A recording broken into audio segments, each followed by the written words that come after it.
Hello, welcome to today's episode of Career Journey Podcast. I'm your host, Brittany Avila, and on today's episode, we have Dr. Pamela Payne. She is an assistant professor of human development and family studies at the University of Nevada, Reno, where I work. This was a really fun interview. I didn't talk for about the first 30 minutes. Her story was so riveting. I didn't even need to ask any follow-up questions. She talks all about how she started out in a master's degree in counseling psychology in Southern California. And while she was doing that, she was working with juvenile male felons and realized that she kind of wanted to change and exited her master's degree program to start a PhD program at the University of Arizona. In this episode, she just offers a lot of really great advice for anyone that might have twists and turns in their directions, might be feeling like you don't quite know what you want to do and how to get experience, and just tons of great information on how to figure out exactly where you need to be and how to make those decisions even when they're tough. So please enjoy Dr. Pamela Payne.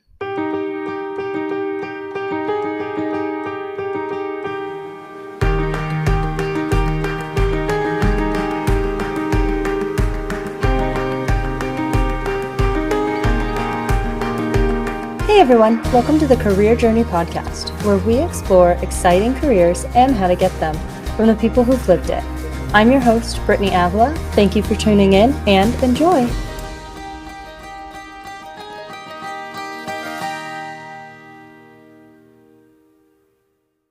Hi Pamela, welcome to the podcast.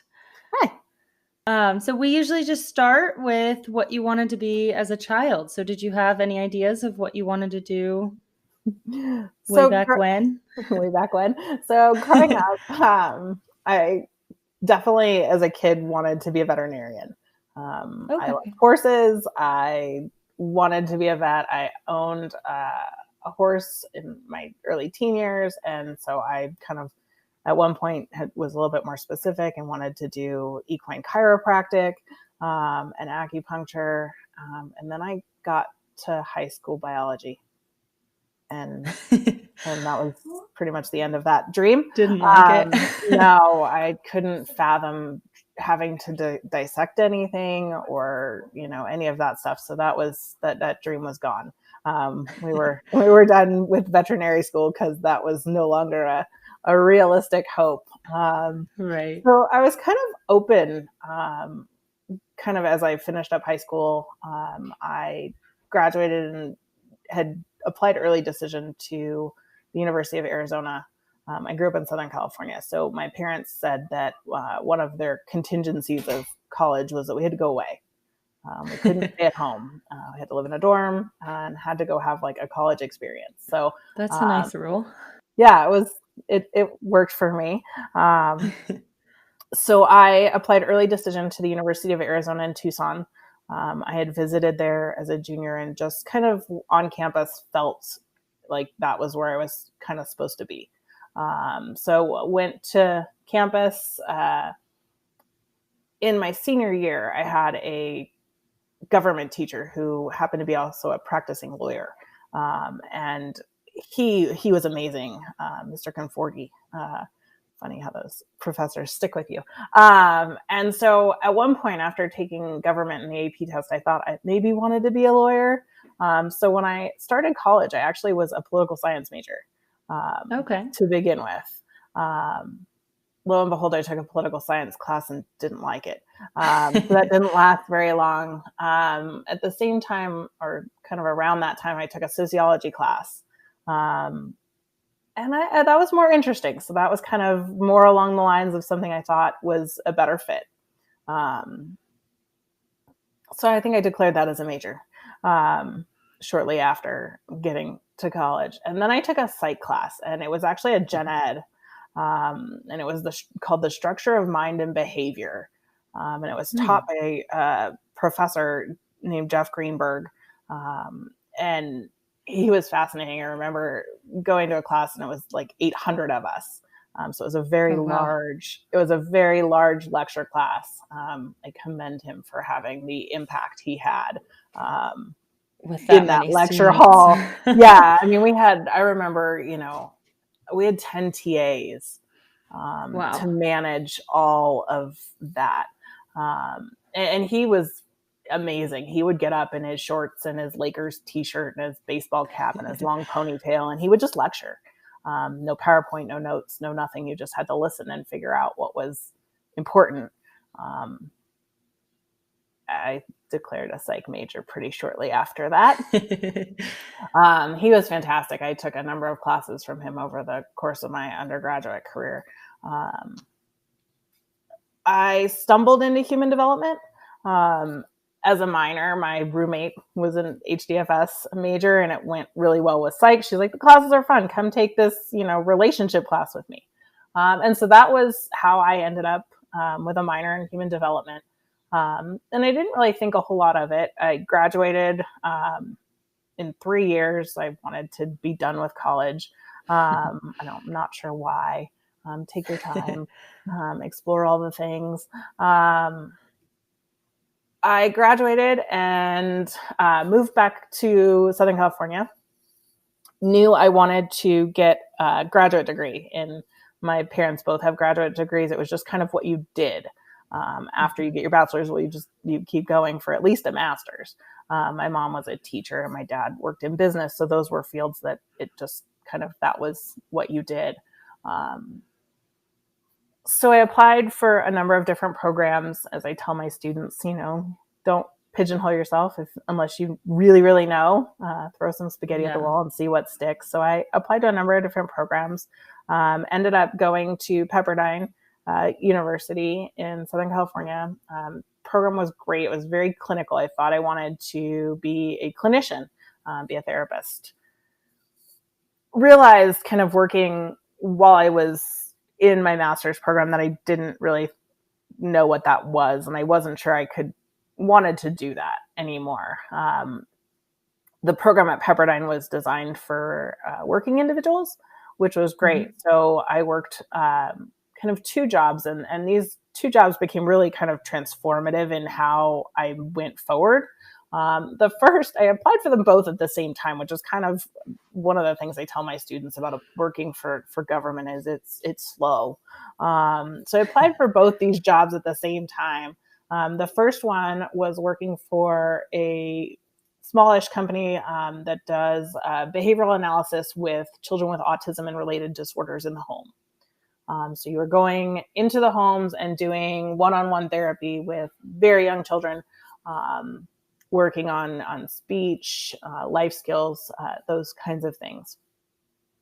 The second job was with probation. I was working for the county I lived in, and it was probation working with juvenile felons. So I ended up working for the Center for Autism for about a year while I was in process trying to get hired for probation. The number of tests and interviews and psychological screenings and things like that they require makes it so it takes a very, very long time to get employed. Over the time, I learned a lot about myself. I think working with young children was not for me. I love my young children, my young-ish child, but I just, it pulled at too many of my heartstrings. There were too many things that I couldn't see the change. I couldn't see the tangible improvements, and that was really, really hard for me. I remember distinctly one morning, this mom came to the door and she was in tears. And I was like, oh my gosh, what am I walking into? I was 21. And she had 2 sons who were both nonverbal autistic, and one of them had kind of spontaneously told her he loved her, and he was 6. And I just was like, oh, I don't even know what to do. I was not kind of equipped or prepared to deal with that at that level. So I kind of learned a lot about myself and realized that maybe that wasn't the right environment for me. So when I got actually processed and hired at the probation department, I jumped on that opportunity. I ended up working in probation for a little under 2 years before I left to pursue my PhD. The reason I do what I do is because of that job. I worked up at a camp. It was kind of a unique kind of way of dealing with felons. At the time, they were 14 to 18-year-old men, young men. And after they had received, kind of their sentence, they don't call it that, but their sentence, they were then kind of allowed to go to these work camps. And that sounds really bad, but they were up in the national forest. They gave them job skills. They did school. It was kind of more rehab, less jail. Which kind of with my background, I was like, okay, this sounds like it's much better. This is rehabilitation type stuff. We're going to give you, fire safety skills. They had a cooking program. They had a number of different, career tracks. So I kind of was, all right, well, this is going to be good. I worked up there while I was doing my master's. And what I learned over kind of the course of the 2 years I was there was that we were making really, really skilled criminals. You put 16 young felons together, and they start telling stories, and they're honing their skills, and they're becoming much more advanced. The second thing I learned was that we weren't fixing the problem. And this is kind of where I started to question what I wanted to do career-wise and where kind of was going. I typically tell my students two stories when I talk about systems theory and why I left probation and went into pursue my PhD in family studies and human development. And the first is he was just a very nice young man, which is a little bit ironic. Felon, nice young man. And we were talking one night, and he was about 16. And you're not kind of supposed to ask why they're there, but if you get enough rapport, you can push a little bit. And so we were having a conversation, and I was like, kind of like, what happened? Like, how'd you get here? And he told me this story about he was responsible for his siblings, and they were hungry. They didn't know how to get them food. So he held up a hot dog vendor at gunpoint.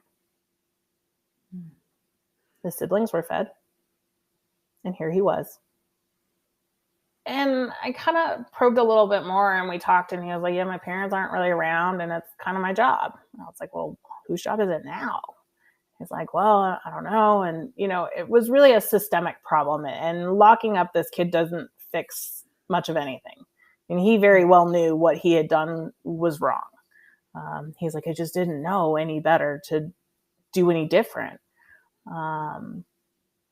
So that was the first kind of time where I was like, ooh, this is not working the way I want this to work. That feels kind of like something I can do for the rest of my life. The second story was about a young man who he'd been shot a lot. He was 16 or 17. I think he's been shot 4 times. We really bonded over breakfast one morning because he got cut with a butter knife, a plastic one. And he freaked out. And I literally just looked at him and I was like, dude, you've been shot. Pretty sure you can hold the towel to it for a few minutes until we get back and get Band-Aid. And, so that in and of itself was like, wait a minute, this is just a little kid who wants someone to take care of him because clearly no one ever has.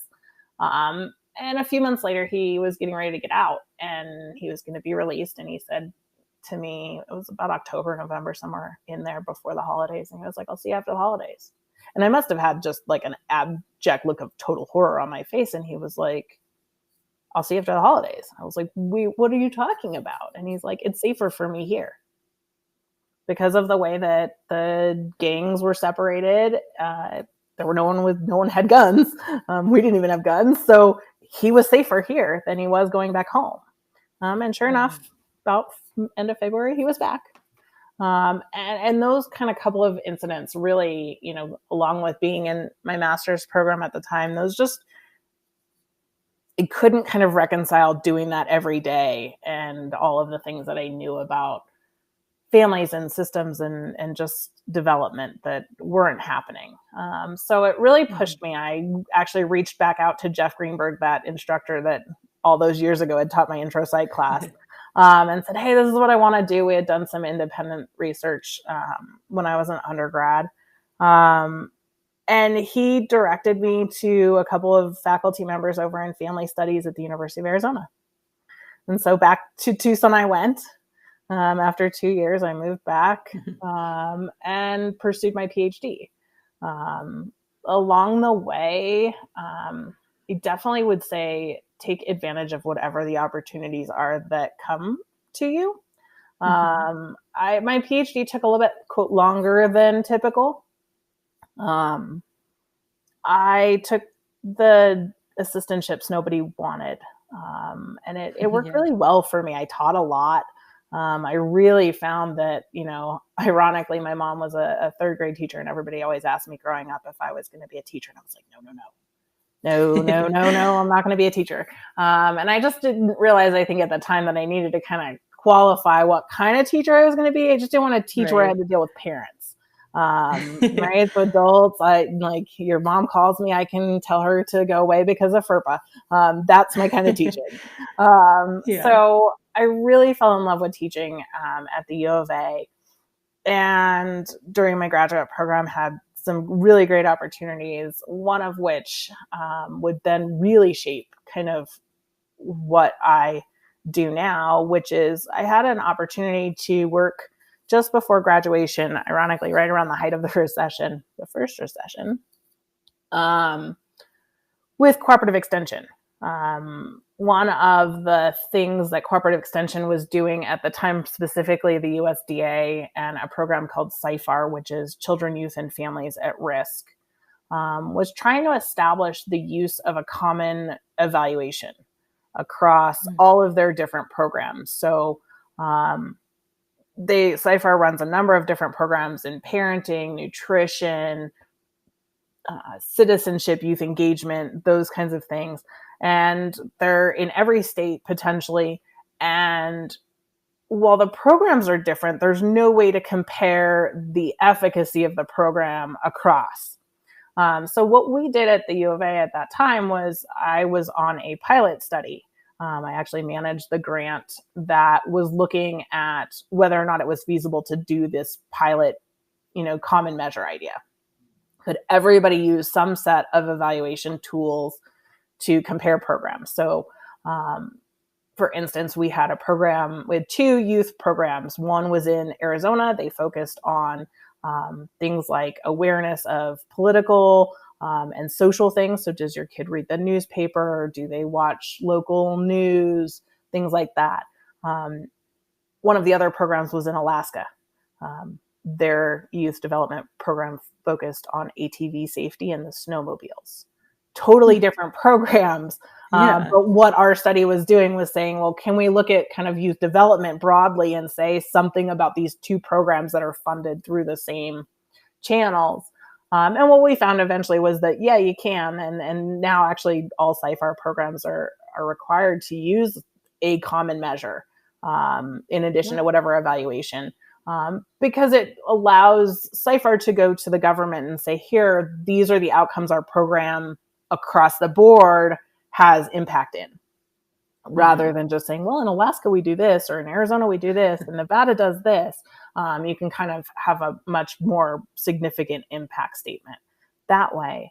And so that work really solidified for me the need to connect the research and the teaching that I was doing with whatever community I was in.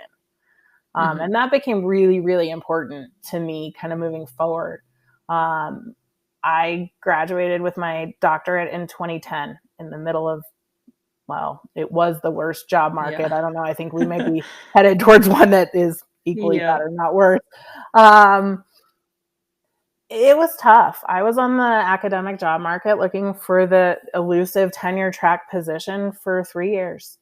Yeah, it was a lot of applying for a lot of jobs in a lot of places.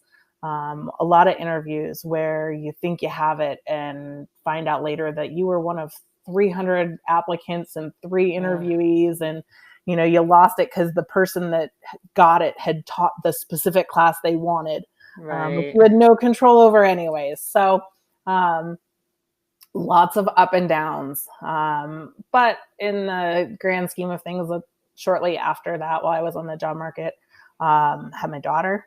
So that was good. Kind of figured that out. Was able to piecemeal some jobs together academically, which, figure things out, be creative. I taught halftime. I worked a lot with veterans. That became one of the populations that I became very invested in working with, and would work with quite a bit for the next few years. I taught classes trying to get returning vets kind of resituated and reacclimated to college life to be successful. So we taught a series of classes specific to veterans on campus. Oh, wow.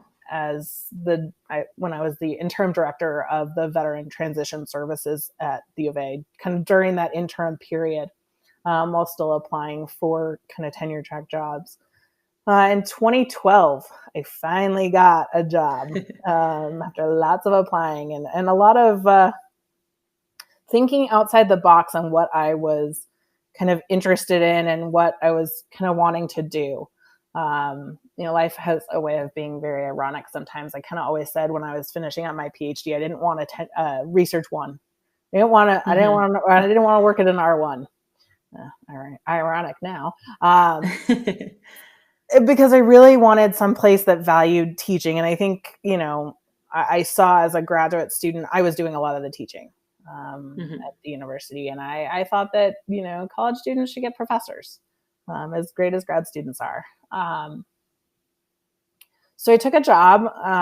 Everybody kind of looked at me a little bit funny. My research was on LGBT relationships, sex, religion, communication, and kind of interpersonal things. And I took a job in northern Utah at a small college called Weber State. I was there for 6 years. It was a really good experience for me in a lot of ways. Learned a lot. Got to Utah, landed my dream job. Had, what I thought was the balance that I wanted of teaching and research. Was definitely teaching heavy. Taught my first semester. I had 4 classes, taught 2 sections of human development. My daughter at the time was about 15 months. And in October of 2012, I found out I had breast cancer. So I finished up teaching my first semester, which was probably the hardest end of semester I've ever had, particularly because of what class I was teaching. I was teaching lifespan. Anyone that's taught or taken a lifespan development class it's a womb to tomb class. You start in womb the beginning of the semester and you end at death and dying. And most textbook death and dying, there's a big old section about cancer and no one knew. And so that was probably one of the most challenging experiences I had ever had up to that point. I was very, very fortunate that Weber had a great faculty leave policy. I went on paid leave for the next semester. I took time off. I did all the cancer things and went back into the classroom the following August. Wow. It changed who I was as a professional for a couple of reasons. Cancer. But it kind of refocused me in a lot of ways. And I had some new courses that I was getting to teach. And I'm a very kind of put it out there kind of person, generally speaking. And so I kind of dug deep and I called my doctoral advisor, who I still, keep in touch with. And I said, I'm a little concerned. I'm walking back into the classroom in August and I had chemo. I had no hair. I had peach fuzz. And I knew it was going to be a thing because I wasn't wearing a wig. I couldn't, it just didn't work for me. And so I wanted to figure out a way professionally to kind of address that. And kind of take out the questions before they came and then make sure I still established a credibility. Because I was a new faculty member, in addition, I didn't want kind of all of my identity to be wrapped up in, the lady that had cancer. So I did it in a couple ways, one of which was in a professional development class that I taught. And I made the students sit in a circle. We were small. We had less than 40 students in the class. It was wonderful. And I was like, we're going to grow this semester. And I'm going to tell you a story about who I am and how I got here. And then I'm going to ask you to do the same. And then we're going to work on resumes and career goals. And I'm going to also eventually be the person that, walks you through your internship at the end of your program. So I'm going to get to know you really well through this. I also kind of addressed it in a parenting class that I was teaching. And I said, look, this changed the way I parent. I'm a much different parent than I would have been had I not had that experience, especially because my daughter was so young. I get in the pictures, I get in the pool, I don't care. I'm the dorky parent going down the slide, because we're going to have a good time. And all of that. So it really kind of changed me. I was pretty happy at Weber for a number of years, and a number of things kind of happened and evolved as life does. I had some great opportunities, one of which was to work with the Center for Community Engaged Learning that they have. And that group does all kinds of different outreach with the local community there in northern Utah.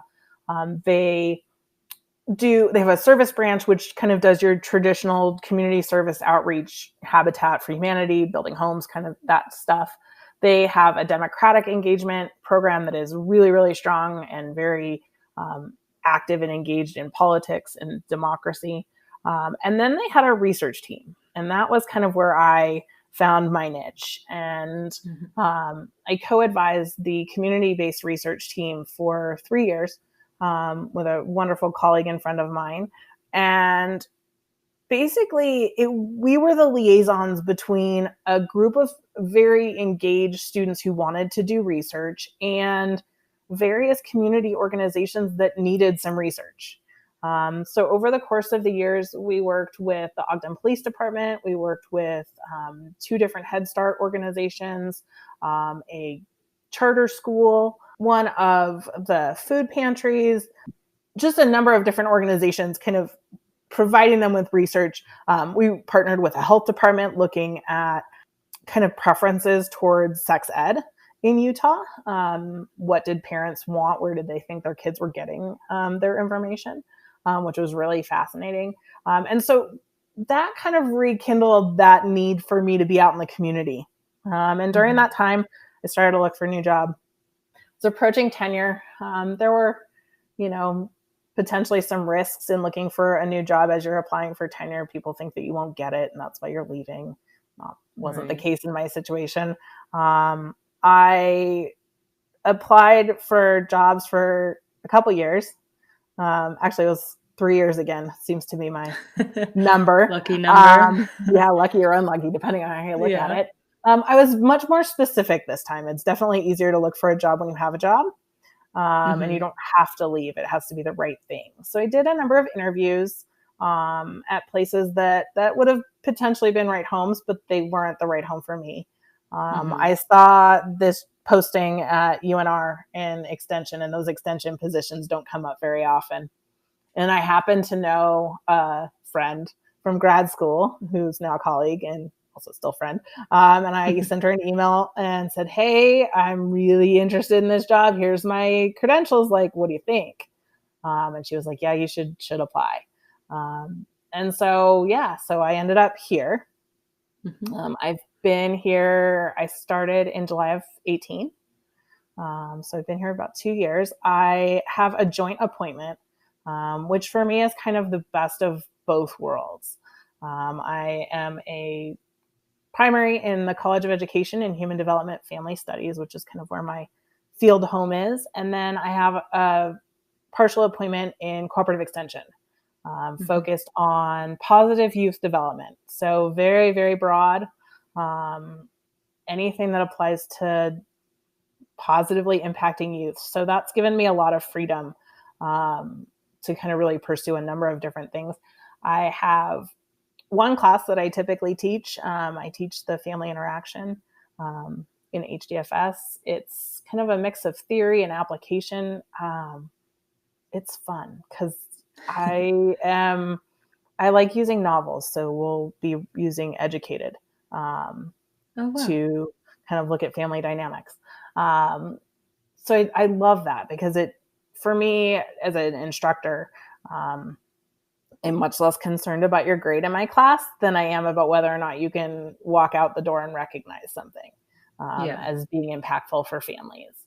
And it was very interesting, particularly this last semester. A number of the assignments that I would have done in class because of COVID and quarantine, my students in a lot of ways were getting kind of real life views at families in stress and kind of potentially conflict theory, like what happens when you have conflict in your home. And so there's a lot of applicability for what I do, which makes it a little bit easier to teach and super fun. And then for my extension appointment, I have a lot of freedom and have been very fortunate to work with some amazing folks throughout the state. So one of the programs that I'm pretty heavily involved in is youth gardening, which I had no experience with. We had a small garden in Utah. I joke that most times plants come to my home to die. Mine too. So it's not really, wasn't something that I kind of anticipated working with. But youth gardens are really popular here, and especially in Clark County. And the impact of having access to not only the food potentially that comes from a youth garden, but that experience of growing something and understanding the process and all of that really has some fascinating outcomes for youth. So I've started working with that program. We are kind of growing it right now. We just got some funding to teach youth that have been involved with law enforcement. So some adjudicated youth. So it's kind of circling back to kind of that population of interest that I had way at the beginning, and finding that, teaching some gardening skills has job skills and career implications and a lot of things for that group that I really wanted to work with early on. So that's been really fascinating. I've also had the opportunity to start working on some work looking at growing domestic violence prevention programs that are aimed at families. So not only just the singular victim, but anybody that was exposed to domestic violence. So I'm hoping to expand that in Elko and Winnemucca and West Wendover in the next couple of years, and then down into Clark and Washoe. So kind of really been able to broaden some of the interests that I had kind of very, very early on that led me into HDFS and an extension, and then kind of circle back in some very kind of unusual, nonlinear ways, which is, I think, one of the things that is kind of different is, I think students and young folks often get caught. And I know I just wanted the one job. I was going to have my one job. And life doesn't work. Life is not linear. No, it's linear. Not at all. Kind of take advantage. I think, I tell students that, had I known I liked research, I could have skipped the 2 years at Pepperdine. I wouldn't have. Because if I hadn't gone to Pepperdine, I wouldn't have worked with autistic children. I wouldn't have worked in the jail. I wouldn't be who I am. Like, it just doesn't, so take the opportunities, even if sometimes they seem kind of like, I'm not sure why this is being presented, but maybe there's a reason somewhere, And I feel like a lot of students put a lot of weight on those decisions. So I see a lot of students that are considering masters in that exact type of program, a clinician type of program, and they're nervous because they don't have any experience in that environment yet. And it's almost impossible to get experience in it as an undergraduate. And so they're nervous about going into a master's program like that and changing their mind. And so did you find that it was, obviously you think it was perfect for you to change your mind and go through it. Was that a hard decision? It's funny. I actually made it twice while I was in the course of my studies at Pepperdine. They had the way that the program worked was they had a general psychology master's and then a clinical program, and they were only different by a few classes and some field experience. So I actually changed back and forth twice. I started off as a non-clinical, and then I went into the clinical. and change my mind again. Yeah. For me, it was, I remember distinctly, it was a $35 fee each time you changed. So it was $70. It cost me, the in the hole, it cost me $70. Yeah. You know, now in the last like 3 or 4 years, I've been like, oh, it would have been kind of nice to have the licensing to maybe have a, side hustle. Yeah. Agreed. But at the same time, I think for me, the reasons why I shied away from clinical are still the reasons why I shy away from clinical work. Right. I don't know for me, and again, I think you said it perfectly. You kind of can't get experience until you get experience, and you got to be Yeah. fairly committed to get that. Um, I don't think I could separate enough. I think I would carry my clients too close. Hmm. I don't know that I would be able to get that separation of whatever I was told and walk away at the end of the night. Yeah. I think that's hard enough with students as it is. Hmm. And so I think that's the reason for me that I don't go that route. Um, Hmm. but yeah, I second guess. Oh God, I second guessed. Yeah, but I mean, the other thing I think too, and I kind of said it earlier, was if you're kind of on the fence about, I kind of want to do clinical, but this is also interesting too. I think when I was applying for my master's, I applied for MSW programs, I applied for MFT programs, I applied for psych program. I kind of All wanted to over. stay in a certain area, but I applied for anything that was sort of in the neighborhood during that, time. And so, I kind of always said that it worked out the way it was supposed to. Whether that was Hmm. the way I thought it was going to or not is a whole different story. Yeah. But, I look back, on my time in Utah, and when I told folks I was taking the job, they were like, do they know what your research is? Like, did they read your Vita? And I was like, well, yeah, I went and gave a talk, so I guess they do. And the course of the 6 years, gosh, I grew so much. I had some amazing experiences, some great colleagues, some amazing students. I was also a different voice. And that was really important. It was actually one of the hardest decisions about leaving my students, because I knew that what I was bringing to the table was different. Hmm. Um, the community there is wonderful, but it's very homogeneous. And as a non Utahn who is female, who is career oriented, who was at the time the head of my household and still am, just different household, I didn't fit the mold. I'm also Jewish. Yeah. So, I mean, our neighbors' It's children, they hard. didn't understand why we didn't have a Christmas tree.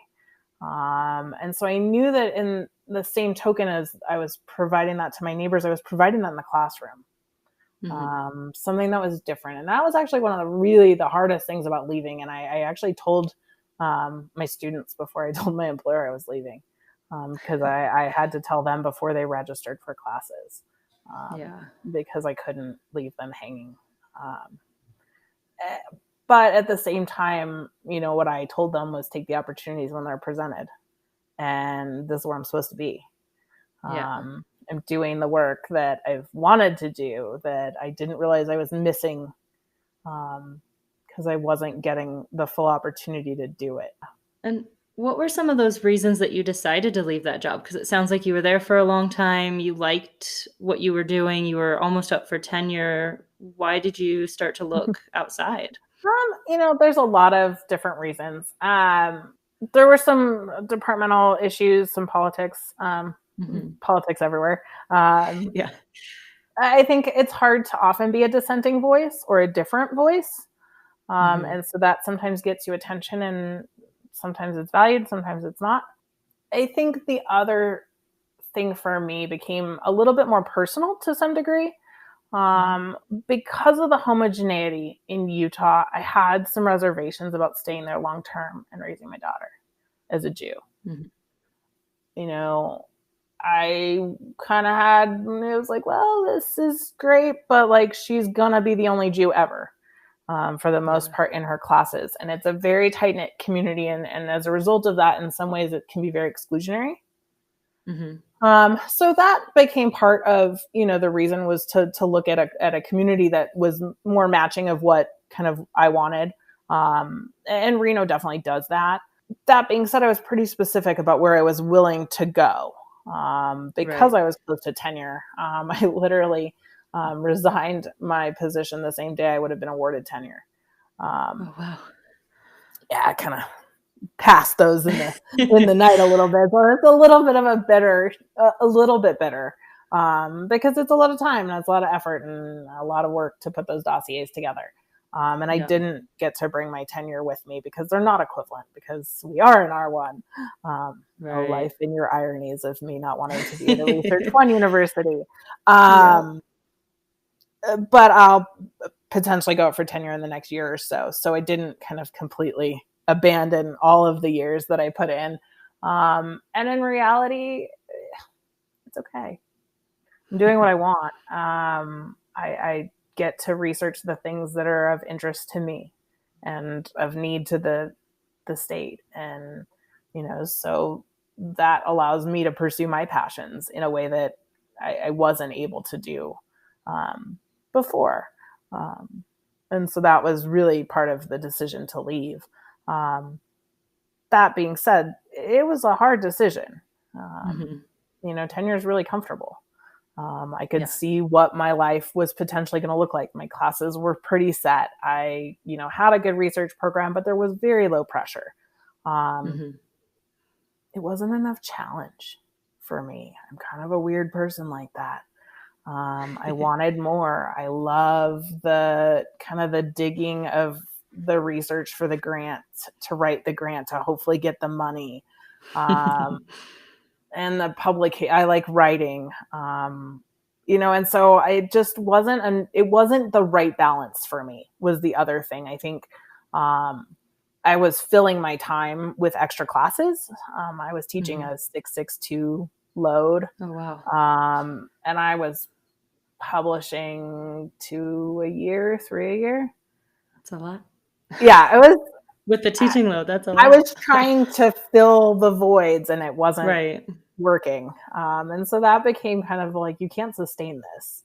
And so that became some of the impetus to kind of look and see what was out there. And, it became about what was going to be the next right. And I looked at a lot of very, very similar positions in just different places. And over the course of a couple of interviews, it was like, wait a minute, this is just the same job in a different venue. I don't know if that's right. And so it became about finding right. And the split appointment was, for me, the right. Well, and I like that you say kind of chasing that challenge. My husband and I have a saying where we always say we chase the butterflies. If we're not feeling a little bit nervous and nauseous at our careers, we're not in the right place. And so I think a lot of people have that, where you need a little bit more challenge. You need that kind of excitement. I don't want to be bored. And for me, this job allows that. I kind of I joke and was telling my partner, I was like, I kicked myself because like this semester I decided, about 3 weeks into the spring semester, that I wasn't happy with some of the assignments I was doing, and I was going to change my book. And I don't know if it was a little bit of like foreshadowing now that I'm thinking about it, because I was worried about some of the implications of some of the assignments I had. And one of the assignments is a very traditional family studies assignment. It's the genogram. And you basically look at your family history and you go back a couple of generations and then you analyze it, which is great for a master's student or a doc student. But I have 65 undergraduates. I don't know what they're going to uncover in their families, and what kind of, families have drama. That's families. And so I started having reservations about being able to properly attend to the needs of the students if they were triggered by something, or if something was discovered, or I don't even know. So I had started already to kind of revamp this teaching, this whole class as a result. And then COVID. And then it had to revamp became, anyways. well, and then it became not only revamp anyways, but I can't ask my students in good faith to do this assignment anymore. Yeah. They're potentially stuck at home with these families. Like, Yeah. and I have no ability to potentially help or facilitate if they do find something. So it really, for me, kind of was like, okay, I really need to change this. And so that I've completely changed kind of the course going forward. But it's even that, right? I'm going to change the class. Why? Because I can, because it'll be fun. Because I'm tired of reading papers on that book, because we used a Family Crucible book, it's a great book, but I'm tired of reading papers about it. So we're going to read this one, and that's part of it. Is being able to do that and constantly, change it and tweak it and make it better and find a documentary that, adds something even more to the class. And so, it's keeping it fun. I know I always feel bad for my students who hear about my class from others because I still change mine every semester because I'm still just relatively new. I'm trying to find the right fit for what I want. And I'm like, if you heard about it from last semester, it's completely different. Total book rechange, like assignments, everything's different. So it's not quite the same. No, I've got a couple of things that I kind of have carried with. I use the documentary 3 Identical Strangers, which is on CNN. And so I started my semester with that documentary and said, look, we're going to look at families. We're going to look at nature. We're going to look at nurture. And then we're going to dissect this going through all the theories. And it works really well. But that was new. I was on Netflix the other day and found out there's a Babies too. And I was like, oh my gosh, when I taught parent ed, I used Babies because it was a great way to look at culture. Because they followed the 4 moms from pregnancy through the first year in 4 different locations globally. And so like, that's how you keep it kind of, for me, it's one of the ways you keep it fun is the documentaries and the, the real life stuff, but that's where the meaning is too for students. I don't want to be the professor that my least favorite comment was the class was easy. Like I don't ever want to hear a student say that was an easy class. My favorite comment was I learned a lot. I worked hard. She cared. That's the other thing for me is like, the one downside I will say of kind of my job currently, and it's very almost feels silly saying it's a downside, is I only teach one class. So I only get to know the students in that one setting at the end of their kind of career because it's a 400, 600 level. Whereas at Weber, I knew the students. I taught a 100 level, I taught a 200 level, I taught a 300 level, and I taught a 400 level. And I had taught 3 required courses and I was the only one that taught them. So you had to take my class probably 3 times at least before you graduated. And so the relationship you build is different. And so I guess that's my big complaint of my current is I don't get to know the students quite the same way. But that being said, I think that one of the things that I tell my students at the beginning of a semester is a little bit about who I am and my story and, things that I care about, and things that I don't in classes, and students really care about page lengths and I just don't care. Oh my gosh. Every semester I'm like, I don't care. Semester. I don't not going to die on that hill. And I'm very blatant, and I've had, when I have taught other classes, students are like, oh yeah, she really doesn't care. Like, that's mine. I yell at them every semester where I'm just like, stop formatting it weird. Like, don't put extra spaces. Like, I don't care if it's shorter, just do it. I'm like, I give you a page range because I think that's what it takes, right? The range, somewhere in that neighborhood, right? If you're amazingly concise and you can write it shorter, great, less for me to read. So much harder to write concise. If you're a little verbose and you go over a little bit, that's okay. But if you go like 5 pages over, stop, right? Like, and that's, that's kind of what I tell my students. I actually use an example of a really good friend of mine from my doc program. We took a bunch of minor classes together in communication, and we got a midterm, and it had like 5 or 10 questions. And she turned in literally double everybody else. Like we all turned in like 30 pages and she turned in like 75. Jeez. And we all kind of panicked because we had asked her, we're like, how much did you write? You know, because you kind of compare a little bit of like, well, how much did you write? And she told everybody, and we all like freaked out. And the faculty member afterwards was like, just because she wrote more didn't mean it was better. It was just longer. Yeah. And I tell my students that, right? I'm less concerned about the page length. I want it to be good. I want you to demonstrate to me that you understand. And that's what I care about. So, yeah, things that I'm not going to die on that hill.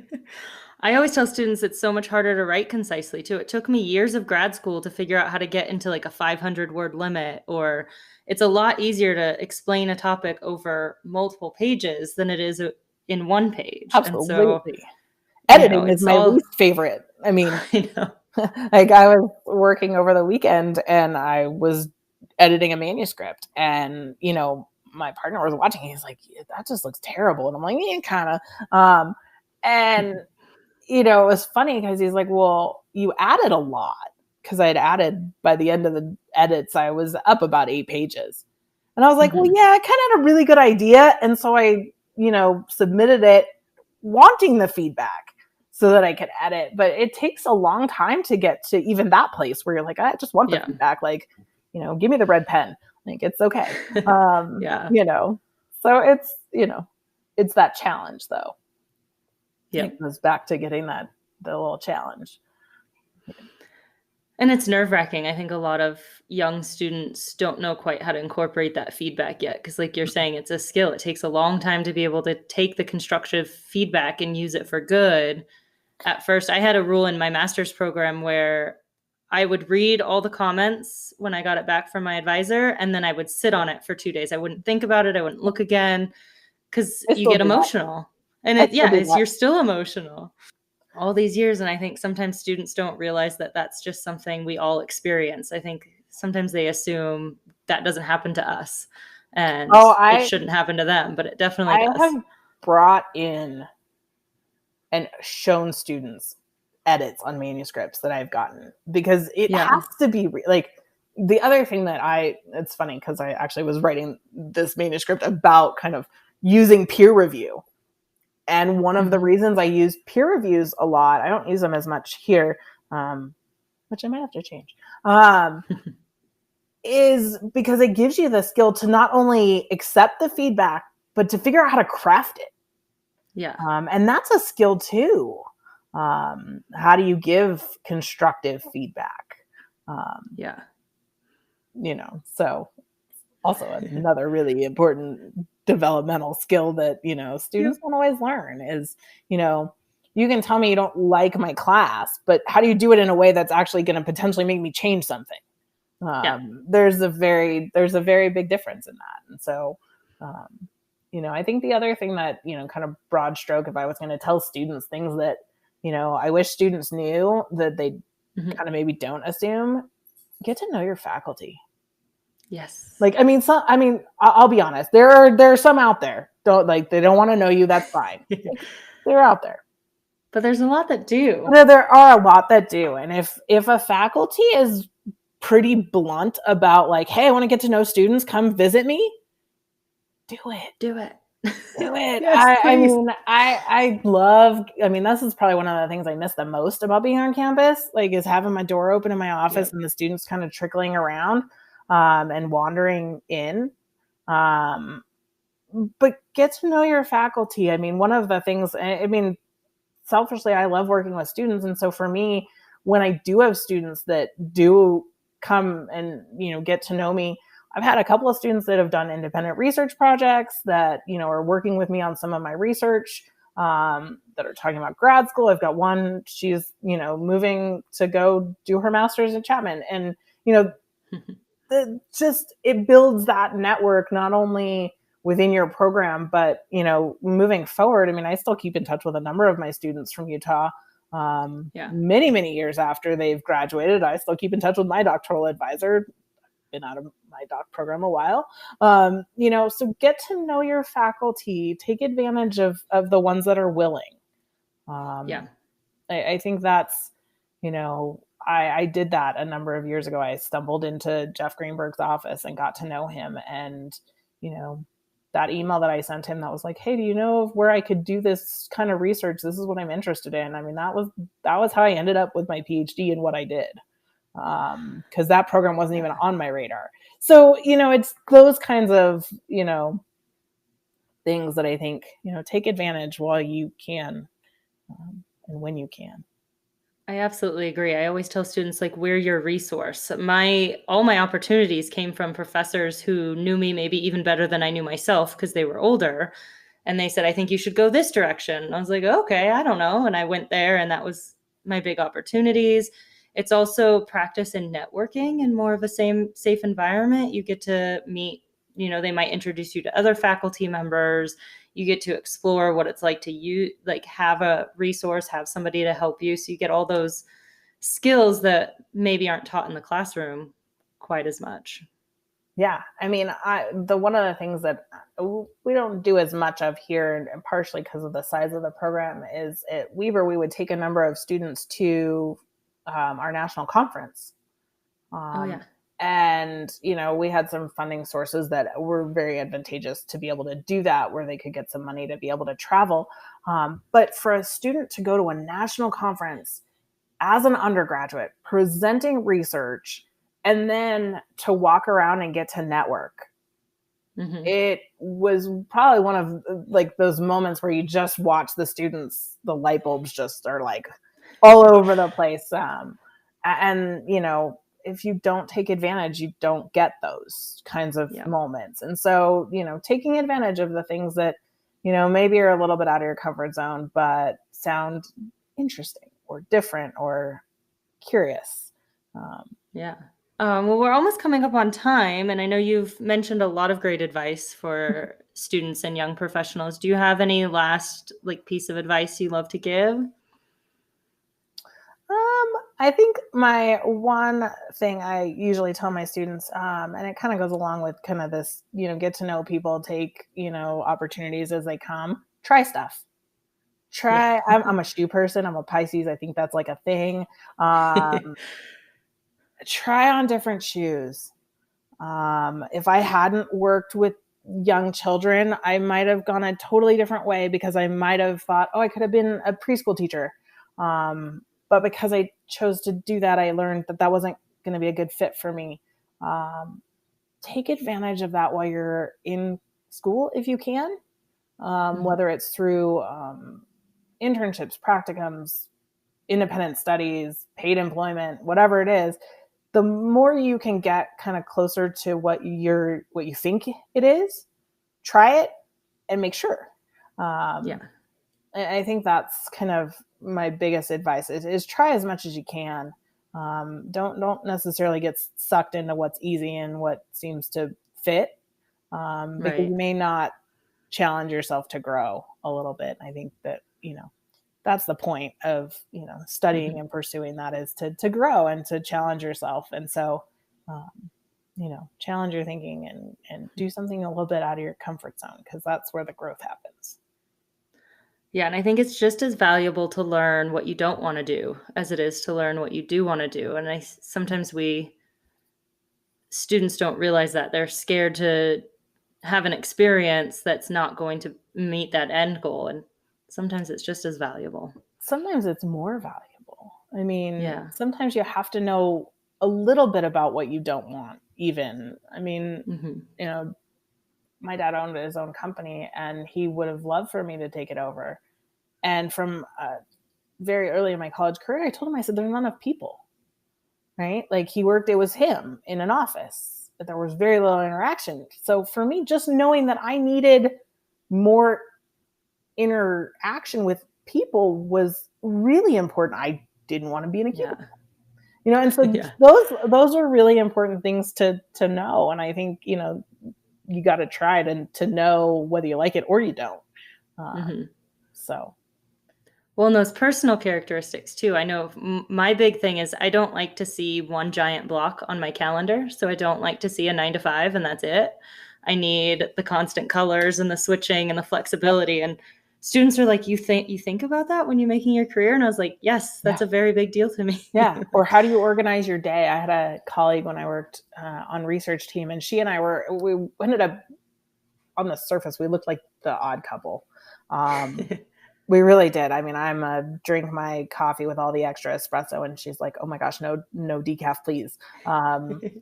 And we were kind of similar in the, I can say, you know, I'm going to teach this class, and then I'm going to write. I'm going to put a block, and I may have 1 or 2 notes, but I may have a 2-hour block of just writing. Yeah. She broke her calendar up into 15-minute increments. It would have made me nuts. For her. And it was great because our research team of, you know, 8 or 10 students got to see these 2 very different personality styles and working styles, but we worked together really, really well. And we both had similar jobs, and it's just how you work it. But the ability to do that is huge. Yeah. You know, so I totally get that. All right. Well, thank you for your time. Absolutely. This was fun. Thank you so much for listening. Head over to our website at careerjourneypodcast.com for more info, the latest episodes, and to join the discussion about careers. See you next time.